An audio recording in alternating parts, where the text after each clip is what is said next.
मायके वाली बहनें वर्सेस ससुराल की भाभियाँ। अब तक तो काम कर लिया होगा ना उस महारानी ने। आखिर हमें पैसे जो चाहिए कल पार्टी करने के लिए, हाँ कम से कम 500-600 रुपए तो लगेंगे ही। ओए श्रेया की बच्ची, तू सो क्यों रही है? लगता है ये ऐसे नहीं उठेगी, इस पर पानी डालना पड़ेगा। इतना कहकर पिंकी सोई हुई श्रेया के मुंह पर जग उठाकर मुंह पर ठंडा पानी फेंक देती है, जिससे वो डरकर आंखें खोलती है। माँ हमारा खौफ देखकर अच्छा लगा, लेकिन हम माँ नहीं तुम्हारी बहनें हैं। सोने से काम नहीं चलेगा, हमें कल पैसे चाहिए तुमसे। और अगर इस तरह से सोओगी तो रात भर तो तुम स्वेटर मफलर दस्ताने तैयार ही नहीं कर पाओगी, तो कैसे चलेगा? देखो इतना काम कर लो कि कल हमारा इंतजाम हो जाए, और अगर ऐसा नहीं हुआ तो तुम जानती हो तो माँ तुम्हारे साथ क्या करेगी। वो मैं बहुत थक गई थी ना, सुबह से काम कर रही हूँ ना, ये वाला भी और घर का भी। अभी रोटी बना कर आई हूँ तो थक गई थी, तो आंख लग गई, सो रही थी। ज्यादा एक्टिंग करने की जरूरत नहीं है, जल्दी से काम करो, कल पैसे चाहिए। ठीक है मैं करती हूँ। दोनों सौतेली बहनें कमरे से चली जाती हैं। वहीं क्रोशिये से कांप कांप कर श्रेया डिजाइनर मफलर बनाने की कोशिश करती है, जिससे उसकी उंगलियां दर्द हो जाती हैं। मुझे उंगली में बहुत दर्द हो रहा है। एक तो ये क्रोशिया वाला काम इतना आसान नहीं है जितना सुंदर दिखता है, कि दोनों मेरी मदद भी नहीं करवाती है। नींद भी आ रही है, कितना माल तैयार करूं? स्वेटर तो बुनी चुकी हूँ, कल बाजार में 3 कपड़े थोड़ी बेचूंगी, कम से कम 4 और तैयार हो जाते तो सही रहता। ऐसा करती हूँ, कृष्ण जी के छोटे छोटे फ्रॉक बना देती हूँ, टाइम भी कम लगेगा, बिक भी जाएगा। श्रेया अपने हाथ की कलाकारी से मफलर को 3 घंटे में पूरा करने के बाद कृष्ण जी के छोटे छोटे सर्दी के कपड़े बना देती है और उनका तकिया तैयार कर देती है। साथ ही क्रोशिया से ऊन का बिछौना भी और एक टोपी भी। इतने में थक कर रुक जाती है और फ्रिज से हाथ में लड्डू लेती है कि सौतेली माँ देख हाथ से लड्डू छीन उसका हाथ मरोड़ देती है। माँ मुझे दर्द हो रहा है, माँ छोड़ दीजिए। छोड़ तो मैं दूंगी, लेकिन ये बता तेरी हिम्मत कैसे हुई मेरे फ्रिज में हाथ डालकर लड्डू खाने की? तेरी मरी हुई माँ का राज चल रहा है क्या मेरे घर में? मुझसे पूछना पड़ेगा तुझे सब कुछ। और यहाँ क्या कर रही है पता है ना? कल तुझे बाजार में कपड़े लगाने हैं, तो जाकर वो काम पूरा क्यों नहीं कर रही? वो बहुत भूख लग रही है, बहुत देर से काम कर रही हूँ, इसलिए काम कंप्लीट करने के लिए कुछ खाने आई थी। अच्छा बहाने तो देखो जरा मैडम के, भूख लगी है ना? ये ले दाल चावल खा ले कल के। माँ अभी आलू शिमला मिर्च की सब्जी और पराठे बनाए हैं ना, मैं वो खा लेती हूँ ना, ये कल का खाना बहुत ठंडा है। फिर तूने मुझसे बहस की? अब ये कल का खाना खा, और ठंडा हो या गरम तुझे खाना ही पड़ेगा, और मैं इसे गैस पर गर्म करने दूंगी नहीं। आज का खाना तो तुझे कल ही मिलेगा, चाहे कुछ भी हो जाए, पहले ये खत्म होगा पुराना। ठीक है माँ, मैं पहले कल का खाना ही खा लेती हूँ। नहीं, पहले बेचने का सामान तूने टोटल कितना बनाया है ये तो दिखा। कुनिका श्रेया का हाथ मोड़कर कमरे में ले जाती है, जहाँ थोड़ा बहुत बनाया हुआ सामान होता है। हे भगवान, ये तूने क्या बनाया? छोटे छोटे बच्चों के कपड़े, खेलने की चीजें बनाई हैं। तेरा काम करने का दिल नहीं कर रहा ना? टाइम पास करवा लो तुझसे। इसको बेचकर क्या कमाएगी? नहीं माँ ऐसी बात नहीं है, मेरी बात तो सुनो। रुक अभी बताती हूँ तुझे। तब कुनिका उसे थप्पड़ पर थप्पड़ मारने लगती है। तब पिटने की आवाज सुनकर काम करके धनराज घर ही आया होता है। सीधा श्रेया के कमरे में आ जाता है और कुनिका को पीछे करता है। अरे भगवान, ये क्या कर रही हो? सर्दी में उसे जान से मार डालोगी क्या? ऐसा भी क्या हो गया जो तुम रुक ही नहीं रही हो? तुम खुद ही देख लो तुम्हारी बदतमीज बेटी क्या कर रही है। मैंने इसे बोला है तेरे हाथ में हुनर है तो काम की चीज बना कर देख। कैसे क्रोशिया से तकिए, छोटे बच्चों के कपड़े बना रही है। इसका क्या पैसा कम पाएगी? बाजार में कहाँ है इतनी बड़ी चीज बनाकर घर में 2-2.5 हजार रुपए लेकर आए। माँ मैंने कोई फालतू की चीज नहीं बनाई। ठाकुर जी के सर्दी के कपड़े और सिरहाने का तकिया बनाया है। ये एक साथ बेचूंगी तो इसकी कीमत 300-400 मिल जाएगी। बड़ी बड़ी चीजें बनाने में टाइम लग रहा था, उंगलियां दर्द कर रही थी, इसलिए मैंने ये सब बना दिया। अच्छा फिर ठीक है, अगर ये कुछ और निकलता ना तो तू बहुत पिटती। अब तो पता चल गया ना कुनिका तुम्हें। चलो अपने कमरे में आराम करो, और तुझे जितना बोले तेरी छोटी माँ उतना काम कर लिया कर। हाँ चल रही हूँ, और तू सुन ले, जितना बने उतना बुन, पैसे चाहिए हमें। ये कहकर दोनों उसके कमरे से चले जाते हैं। बाहर से दोनों प्रीति और पिंकी ये सब देखकर खुश होते हैं और अपने कमरे में बैठकर आराम से गर्मा गर्म मोमोज खाते हैं। अरे वाह, मजा आ गया। माँ ने क्या ढोलक की तरह पीटा है उसको। ऐसे ही होना चाहिए। धुम ताना तरना, धुम ताना धेरना धेरना। सही तबला बज गया उसका, वो भी इसी के लायक है। जहाँ दोनों बहनें गर्मा गर्म मोमोज खाकर मजे लेते हैं, वहीं श्रेया भूखे पेट कांपती हुई उंगली से स्वेटर बुनती है। बहुत ठंड लग रही है। मेरे खुद के पास कोई स्वेटर नहीं है, लेकिन पिछले 15 दिन से बस मैं यही काम करती जा रही हूँ। छोटी माँ ने मुझे खाना भी नहीं दिया। भूख से जान निकल रही है, उंगलियां दर्द कर रही है, आंखों में नींद। लेकिन पापा को भी मेरी कोई फिक्र नहीं। पता नहीं क्यों पापा ने दूसरी शादी की। माँ, तुम मुझे छोड़कर क्यों चली गई? इससे अच्छा तो मैं पैदा ही नहीं होती, वही सही रहता। इस घर में कोई भी मुझे अपना नहीं मानता। मेरा अब यहाँ जीने का और मन नहीं करता। थोड़ी देर और स्वेटर के बाद फिर सो जाऊंगी। रात के 12:30 बज रहे होते हैं। श्रेया अभी अपना स्वेटर कंप्लीट करके रसोई में खाने जाती है, जहां बासा ठंडा खाना पड़ा हुआ होता है। वही खाकर श्रेया सो जाती है। उसके कमरे में भी कोई बढ़िया गद्दा या रजाई नहीं था। एक कंबल से वो काम चलाती थी। फिर सुबह होती है। श्रेया पुरानी माँ की शॉल पहने सुबह सुबह झाड़ू पोछा खाना बनाना करती है। वो नाश्ता लेकर आती ही है कि तभी प्रीति चाय का कप जमीन पर गिरा देती है और सारी जमीन चिपचिपी हो जाती है। अरे प्रीति, तुमने क्या किया? मैंने अभी अभी झाड़ू पोछा किया था। इतनी दूर तक चाय की छींट गई है। थोड़ा आराम से रहना चाहिए था ना तुम्हें। तुम्हें क्या पता मैं कैसे काम करती हूँ। इतनी ठंड में उंगलियां सुन्न हो गई है, जुकाम हो गया है। हाँ तो क्या हो गया? उंगली कटकर जमीन पर थोड़ा ना बिखर गई है। सर्दी है तो थोड़ा बहुत परेशान करना ही होगा। अपने ससुराल में जाकर भी यही बकवास करोगी क्या? जल्दी से आगे सफाई करो। आज तुम्हें हर हालत में हमें पैसे ला कर देने हैं, शाम 6 बजे तक। सुनाई दे रहा है ना? श्रेया, मेरी बेटी से सुबह सुबह जुबान मत चला। इसे साफ करके प्रीति को दोबारा चाय दे। तब श्रेया टूटे कप के टुकड़े उठाकर पूरे हॉल में दोबारा जल्दी से पोछा लगाती है और फिर प्रीति को गरम चाय करके देती है। साथ में सबको गरम गरम गोभी का पराठा बनाकर देती है, जिसे सब खाते हैं। पिंकी और कोनिका की प्लेट का आधा आधा गोभी का पराठा छूट जाता है, जिसे वो श्रेया को खाने को दे देते हैं। मेरी जिंदगी गली के उस जानवर की तरह हो गई है जो मजबूरी में झूठा खाना भी खा लेता है। परिवार होकर भी कोई मेरा नहीं है। शिकायत करूँ भी तो किससे करूँ? भगवान, आप भी मेरी नहीं सुनते। इतनी धीरे धीरे क्या सोच कर खा रही है? मन में कहीं हम सबको गाली तो नहीं दे रही? जल्दी से बाजार चली जा, शाम को पैसे चाहिए मेरी छोरियों को। जा रही हूँ माँ। श्रेया बाजार जाती है, जहाँ एक बोरी को पन्नी बिछाकर अपने बनाए हुए हाथ की कलाकारी को वो सजा देती है। इतनी धूप में भी ठंड लग रही है। आइए आइए, हाथ से बने सुंदर सुंदर ठाकुर जी के कपड़े, सिरहाने, तकिया ले लीजिए और बच्चों के बड़ों के स्वेटर मफलर लीजिए। आइए आइए, सर्दियों को दूर भगाइए। अरे ये सब तुमने अपने हाथों से बनाया है? सुंदर लग रहा है। ठाकुर जी के कपड़े कितने के हैं? मात्र 300 के। क्या? इतने महंगे? इतने छोटे से कपड़े? दिमाग तो ठीक है, मुझे नहीं चाहिए। 100 लगा रही हो तो बताओ। आंटी जी, इतना सस्ता नहीं हो पाएगा। हाथ से बनाया है और अच्छी ऊन का इस्तेमाल किया है। आप खुद छूकर देखिए। रहने तो नहीं चाहिए। फिर कार से उतरकर शनाया और माही रंग बिरंगी चूड़ियां लेती हैं कि उनकी नजर जमीन पर बैठी हुई श्रेया की बनाई हुई चीजों पर जाती है। अरे भाभी देखो, ये कितना सुंदर डिजाइन बनाया हुआ है हाथ से। चलो इसको देखते हैं। थोड़ा बहुत सामान है लेकिन सुंदर है। दोनों श्रेया के पास पहुंचती हैं और उसकी बनाई हुई चीजें हाथ में लेकर। सुनो, ये तो बहुत मुलायम ऊन का इस्तेमाल किया है तुमने और बनाया भी बहुत सुंदर है। क्रोशिया से बनाया है ना? ठाकुर जी के कपड़े और ये क्यूट सा तकिया भी बहुत प्यारा लग रहा है। भाभी, मुझे तो ये स्वेटर बहुत अच्छा लग रहा है। मेरा आ जाएगा ना?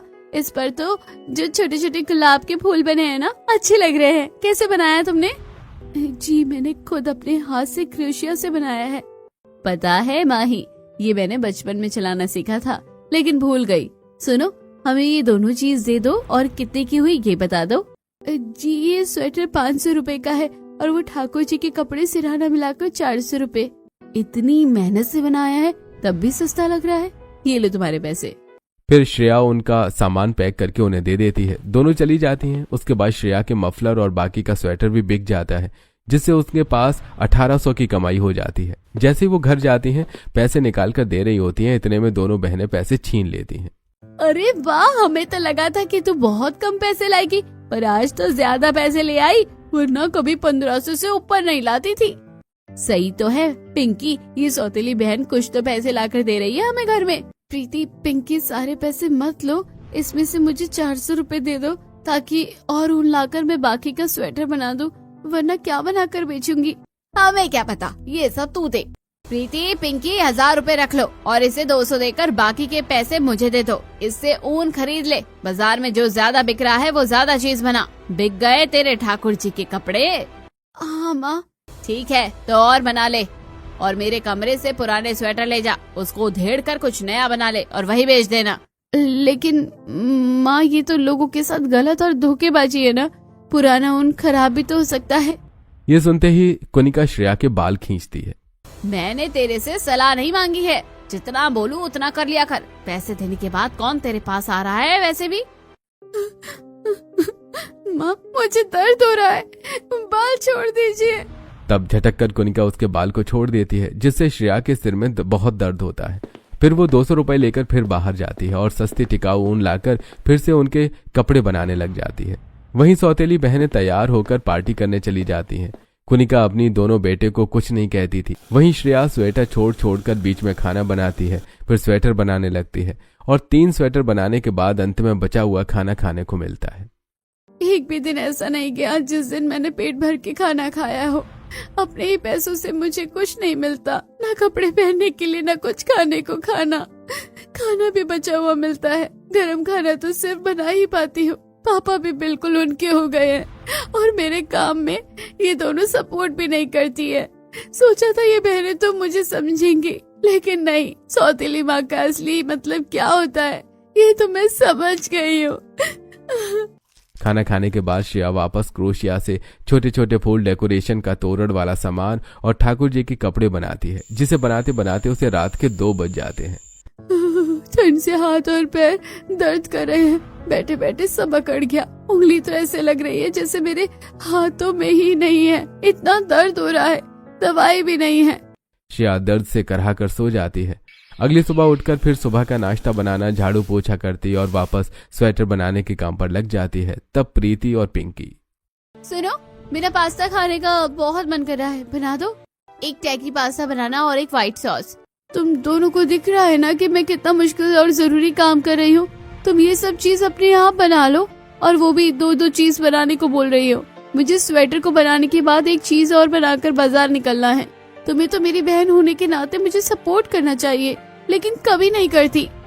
सौतेली बहन होकर हम तुम्हें सपोर्ट कैसे कर सकते हैं? तुम हमारी अपनी बहन नहीं हो, समझी? जितना बोला है उतना कर दो, वरना माँ से बोल दिया तो पता है ना क्या करेगी माँ। ठीक है, जाती हूँ। न चाहते हुए भी श्रेया को रसोई में जाकर 2 तरीके के पास्ता बनाना पड़ता है। यहाँ से वो अपने बीते पल में चली जाती है, जहाँ कुछ पुरानी यादें, जहाँ वो क्रोशिया लेकर छोटे छोटे गुलाब के फूल और तोरण बना देती है।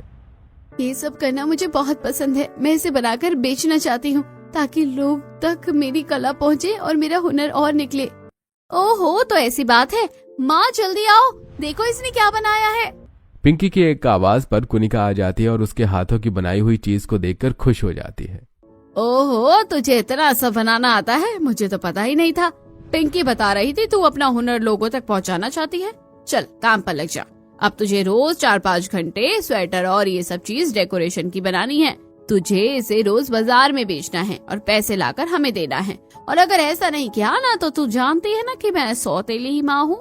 चल चालू हो जा। वैसे भी सर्दियों में ये सब बहुत बिकता है। और उस दिन के बाद मुझे यही सब करना पड़ गया।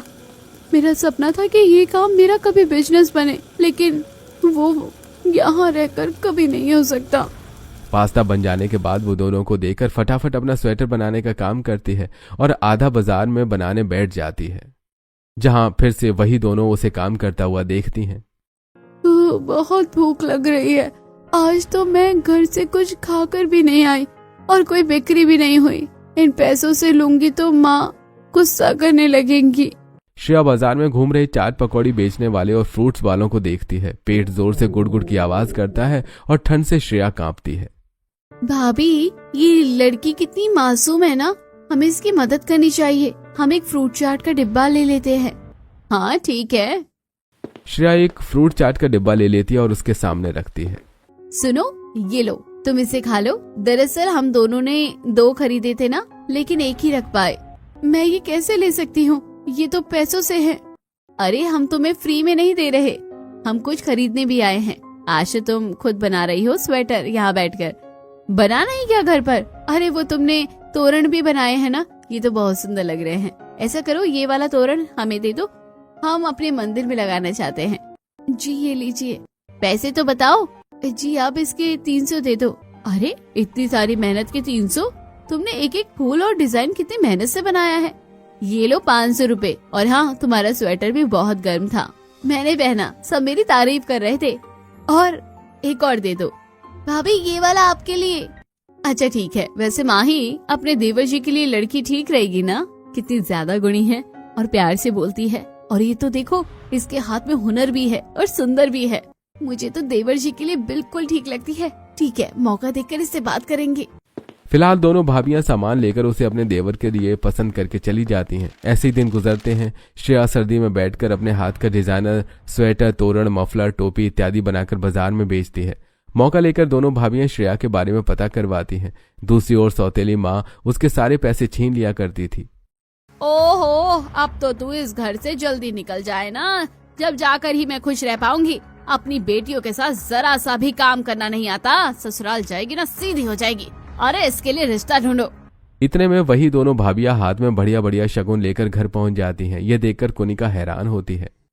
अरे आप कौन और हमारे घर कैसे? हाँ, नमस्ते जी, मुझे किसी पंडित जी ने बताया कि मैं अपने देवर का रिश्ता लेकर आई हूँ। उन्होंने बताया कि आपकी बड़ी बेटी की शादी नहीं हुई, हमें तो बस एक ऐसी लड़की चाहिए जो घर का सारा काम संभाल ले, सफाई से लेकर रसोई तक। है सच? ये लो, इसे ले जाओ। इसे सब कुछ करना आता है। मेरा मतलब मेरी बच्ची बहुत होशियार है ना, और बहुत प्यारी भी है। श्रेया। जी जी माँ, ये तो वही भाभियाँ हैं जिन्होंने मुझसे सामान खरीदा था। ये मेरा रिश्ता लेकर? देखिए, मेरी सासू माँ तो नहीं आ पाई, लेकिन हमारी पसंद भी उनकी पसंद है। हमारी तरफ से ये आपके लिए। और हाँ, हमें कोई दहेज वगैरह नहीं चाहिए, बस आप लड़की से शादी करवा दीजिए। अरे आपने तो बड़ी अच्छी बात कर दी। इस युग में इतने बड़े घर से आकर भी आप दहेज नहीं मांग रहे, सिर्फ हमारी बेटी ले रहे हैं। इसके लिए बहुत बहुत शुक्रिया। बेटा श्रेया, इन्हें कुछ बनाकर तो खिलाओ अपने हाथ का। जी माँ। तब श्रेया अपने हाथ का राज कचौरी बनाकर खिलाती है, जिससे दोनों भाभी इम्प्रेस हो जाती हैं और फिर दोनों तरफ से परिवार सारी बातें कर लेते हैं। शादी इतनी झटपट होती है कि 2 हफ्ते में ही दोनों भाभियां श्रेया और अर्जुन को शादी की शॉपिंग करवाती हैं और श्रेया को ब्राइडल लहंगा और गहने दिलाती हैं। इस बात से दोनों सौतेली बहनें चिढ़ जाती हैं। फिर शादी हो जाती है। बड़े से घर को देखकर श्रेया काफी हैरान थी। आलते से पैर बनाने के बाद ठंडे फर्श से उसे जैसे ही छींक आती है, एक भाभी गर्मा गर्म चाय तो दूसरी रुमाल लेकर खड़ी हो जाती है। ये लो, ठंड लग रही होगी ना, ये लो गर्मा गर्म चाय पी लो, तुम्हें बेहतर महसूस होगा। हमारी पसंद आपको पसंद तो आई देवर जी और माँ जी। तुम दोनों ने ऐसा चांद का टुकड़ा लाकर तो मुझे खुश कर दिया। लहंगा भी तुमने दिलाया है, सुंदर लग रहा है। हाँ भाभी, मैं माँ की बात से वाकिफ रखता हूँ। वैसे भी आप दोनों की पसंद बहुत अच्छी है। बहू को सर्दी हो रही है, बहू जल्दी से कमरे में जाकर आराम कर लो, वरना और ठंड लग जाएगी। वैसे भी दिसंबर का मौसम है, कुछ भी चाहिए हो तो हम में से किसी को भी कह देना। ठीक है बहू? जी पापा जी। सब अपने कमरे में सो जाते हैं। अगले दिन श्रेया घर की सारी सफाई करने जाती है कि दोनों भाभी मना करके नौकरों से सफाई करवाती हैं। ये क्या श्रेया, तुम इस घर की बहू नहीं, हमारी छोटी बहन जैसी हो, और तुमसे घर का काम नहीं करवाना चाहते। ये लो साड़ी और गहने, इसे पहनकर तैयार हो जाओ। जो इस घर की बहू भी तो लगनी चाहिए तुम। अरे डायलॉग नहीं, हमारे लिए तुम हमारी छोटी बहन हो। इतनी सर्दी में काम करवाकर तुम्हारी तबीयत थोड़ी ना खराब करवानी है। हम दोनों तुम्हारे साथ मिलकर काम करवाएंगे। थैंक यू भाभी, आप दोनों बहुत अच्छी हैं। तब श्रेया सुंदर सी बनारसी साड़ी में साइड में शॉल पहने गहने में लद तैयार होकर आती है और पहली रसोई का खाना बनाती है, जहां उसकी दोनों भाभियां मदद करवाती हैं। खाना खाते ही घर वाले तारीफ करते हैं। वाह छोटी बहू, तुमने खाना तो बहुत बढ़िया बनाया है। सो तो है। अब हमारी बेबियां पसंद करके लाई हैं, रिजल्ट तो अच्छा ही आना था ना। पापा जी, दीदी बता रही थी आपको काफी समय से घुटने में दर्द है, इसलिए मैंने अजवाइन सरसों का तेल बनाया है। आप इसे घुटने पर लगाओगे ना तो देखना 1 हफ्ते में ही ठीक हो जाओगे। सर्दियों में रामबाण इलाज है ये दर्द का। ये दोनों बहू तो मेरा ख्याल रखती थी, तीसरी बहू भी आ गई। वही तो पापा। शाम को इंद्रजीत अपने घुटने पर तेल लगाता है तो उसे बेहतर महसूस होता है। श्रेया शाम का खाना तैयार करती है, तभी दोनों भाभी जाकर उसकी मदद करवाती हैं। अरे भाभी थोड़ा काम तो मुझे करने दीजिए और आप आराम कीजिए। अब मैं आ गई हूँ ना। तुम आ गई हो तो इसका मतलब ये नहीं है ना कि हम सारा बोझ तुम पर डाल दे। ऐसे ही तुम्हारी मदद करवाएंगे। वैसे तुम हमें भी स्वेटर बनाना और क्रोशिया का काम सिखाओगी, हमें बहुत पसंद है। जितनी बारीकी से तुम करती हो ना तो लगता है कि तुम्हारा सपना है ये। हाँ भाभी आप ऐसा कह सकती हो, लेकिन उस घर में मैं कैसे करती, और भी जिम्मेदारी संभालनी पड़ती थी। लेकिन यहाँ ऐसा कुछ नहीं है, हम दोनों तुम्हारे साथ हैं। तुम चाहती हो तुम्हारा हुनर आगे तक पहुँचे तो हम तुम्हारे साथ हैं। मुझे समझने के लिए थैंक यू भाभी। दिन गुजरते हैं। श्रेया अपने ससुराल को बखूबी संभाल रही थी और वो कोई भी काम करती तो उसकी दोनों भाभियां बड़ी बहन की तरह साथ रहती थी, चाहे कपड़े धुलवाने हो या घर की सफाई हो। और अब भाभियां उसे मार्केट से अच्छी अच्छी ऊन ला कर देती हैं, जिससे वो घर में क्रोशिया से सुंदर सुंदर डिजाइन वाले तोरण, टेबल कवर, टीवी कवर बहुत कुछ बना देती हैं। और ये सब भाभियां सीखकर उसके काम में मदद भी करवाती हैं। वो घर में कुछ लड़कियों को काम पर रख लेती हैं, जिससे कि हर चीजें ज्यादा तैयार हो और वो मार्केट में पहुंचे। श्रेया मैं क्या कह रही हूँ, मार्केट में जाने से अच्छा है हम इसे ऑनलाइन बेचे। भाभी हम इसकी फोटो अपलोड कर देते हैं।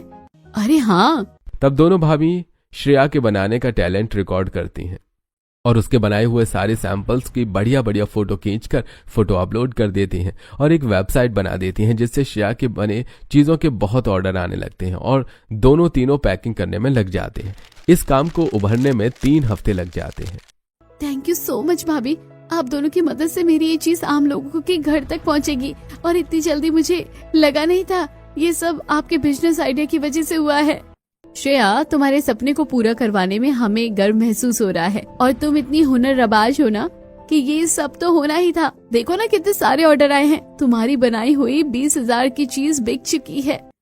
थैंक यू दीदी, थैंक यू सो मच। मुझे नहीं लगा था कि ये मेरा सपना कभी पूरा हो पाएगा, क्योंकि मेरी बहनों ने तो मेरा साथ नहीं दिया, लेकिन आपने दिया। पगली हमने कहने के लिए थोड़ी ना कहा था, वी मीन इट। ओहो ये तो सेम स्वेटर है भाभी जो आप पहन कर आई थी, बाजार में से खरीदा था। वो तुम्हारी बीवी ने ही बनाया था, तभी तो हमें ये इतनी पसंद आ गई। अरे वाह, आप तीनों तो सच में टैलेंटेड हो। अगर मेरी बहुओं को ये सब करने से खुशी मिलती है तो जरूर करो। 1-1.5 महीने में श्रेया के हाथ के बनाए डिजाइन ऑनलाइन फेमस हो जाते हैं, जिससे उसे एग्जीबिशन में बुलाया जाता है। वहां बहुत बड़ी प्रदर्शनी में भी उसकी बनाई चीज लोग बहुत ज्यादा पसंद करते हैं, जिससे सभी लोग तालियां बजाते हैं। मीडिया भी कवर करती है। दोनों सौतेली बहन की सीट डायरेक्शन की ड्यूटी थी। वहीं तीनों बन ठन कर बहू वहां आती हैं, तब पिंकी प्रीति ही उन्हें सेट पर बिठाती हैं। ओहो ये रही तुम लोगों की सीट, लेकिन इतना बन ठन कर क्यों आई हो? और श्रेया तो बड़ा चमक रही है, भूल मत तेरी औकात क्या है।